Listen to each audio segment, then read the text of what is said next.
नमस्कार, सावित्री किचनमध्ये सगळ्यांचं स्वागत आहे। आज आपण बनवणार आहोत ज्वारीची भाकरी। तर पटकन आपल्या रेसिपीकडे वळूया।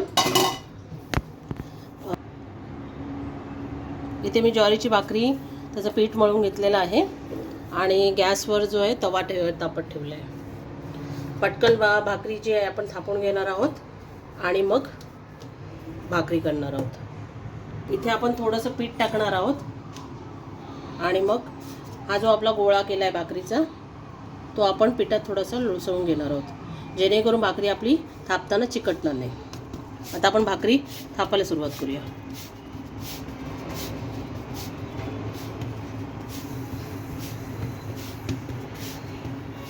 तांदळाची भाकरी जी आहे ना थापताना ना फाटत नाही, पण बाकीच्या नाचणी म्हणा किंवा ज्वारी म्हणा ती थोडीशी थापताना थोडीशी प्रॉब्लेम होतात। पण जर व्यवस्थित पीठ जर आपलं मळलं गेलं असेल ना तर भाकरी व्यवस्थित थापली जाते।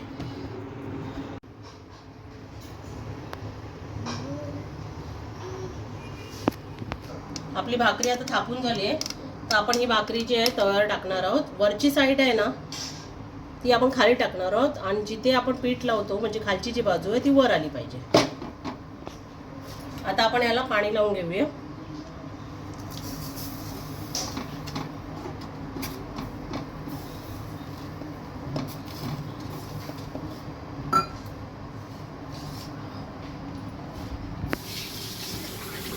पाणी लावून झाल्यानंतर आपण ही भाकरी जी आहे ना ती आपण पलटी मारणार आहोत।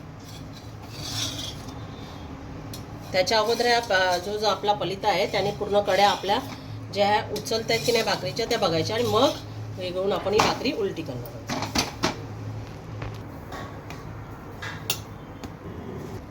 पलटी केल्यानंतर आपण भाकरी अशी उचलणार आहोत। एक साईड बघणार की आपली जी शेकली आहे की नाही बरोबर।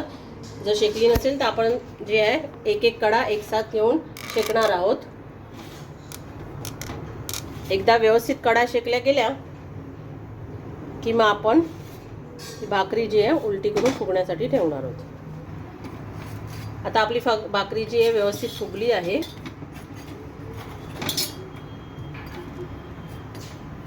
ही बघा,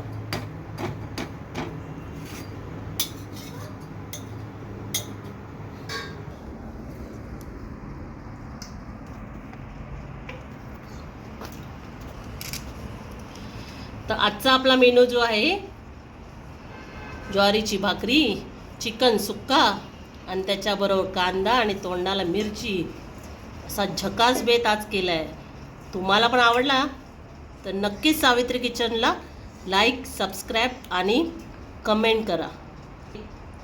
पुन्हा एकदा आम्ही भेटू तुम्हाला अजून चमचमीत रसरशीत अशा वेगवेगळ्या रेसिपी घेऊन। धन्यवाद।